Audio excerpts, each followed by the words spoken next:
É só parede, só parede, só parede. Com o que nos deparamos quando percorremos a cidade? O que vemos, o que sentimos, como vivemos o espaço urbano e de que forma com ele nos relacionamos. Experimentamos a cidade e diferentes cenas e sensações montam nossa vivência e nossa relação com a urbe. Como habitamos, como circulamos, como experienciamos essa cidade. Os elementos com os quais nos deparamos no espaço urbano agenciam-se na construção de diferentes existências, provocam afetos e nos constituem. É dessa maneira que entendemos o espaço urbano, não como um mero plano de fundo, mas sim como tecnologia de subjetivação. A cidade, assim, não é apenas um cenário, mas um agente, um corpo vivo que constantemente se reinventa e atua sobre nós, sobre a produção dos sujeitos. E quando nos deparamos com espinhos, cercas elétricas, pedras pontiagudas, pontas de ferro, conhecidas como arquitetura hostil, ou muitas vezes arquitetura de exclusão ou arquitetura defensiva, tais estratégias são muito comuns nos centros urbanos. Utilizando elementos para determinar ou restringir o uso dos espaços, a arquitetura hostil delimita não apenas como eles devem ser usados, mas também quem pode usá-los. Estabelece, assim, inimigos no espaço urbano, destinando-se a limitar a presença de certos grupos e comportamentos. Skatistas, praticantes de parkour, grupos de jovens comumente marginalizados e, principalmente, pessoas em situação de rua, são alvos de tais práticas.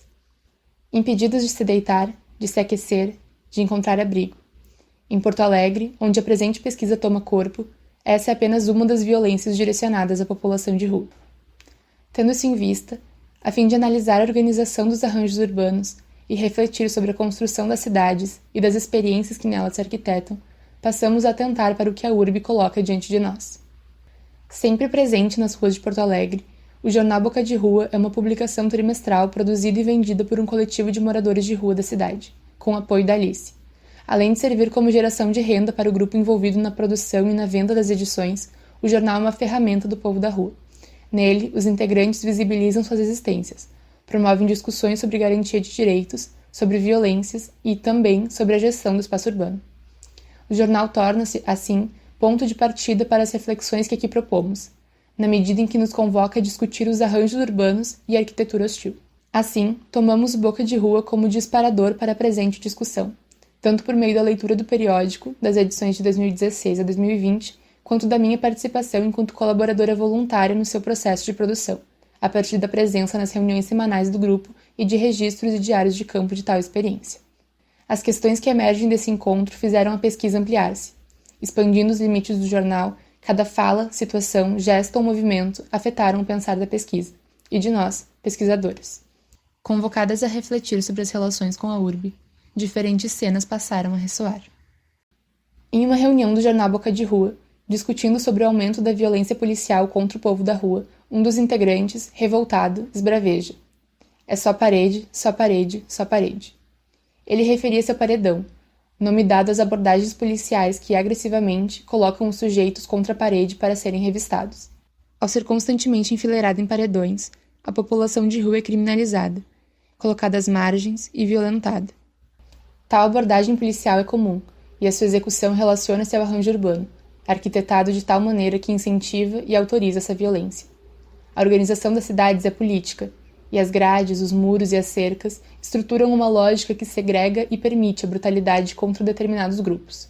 Assim, quem não tem paredes, ou seja, escapa à norma e não se sujeita ao horário hegemônico, é emparedado. Os muros que acompanham as calçadas, circunscrevendo o público e o privado, além de se imporem sobre a lógica de circulação da cidade, ditando para onde se deve ir, onde se deve ficar e onde se deve morar, servem como ferramenta para a repressão. Quando colocados com as mãos na parede, de costas para os policiais, a violência não chega somente do cacetete. A parede, a frente, também violenta. É dessa forma que, para além das pedras pontiagudas e pontas de ferro, para além dos elementos mais evidentes da arquitetura hostil, a cidade constrói-se de forma excludente. Esvaziando os espaços públicos, ruas, praças, tal hostilidade ressoa nas nossas relações, provoca medos e distanciamentos. E, assim, também nos gradeia. A arquitetura hostil fala de nós como sujeitos. Pensar como ela nos constitui, o que ela manifesta e quais seus efeitos é também refletir sobre como resistir, subverter e nela provocar rachaduras.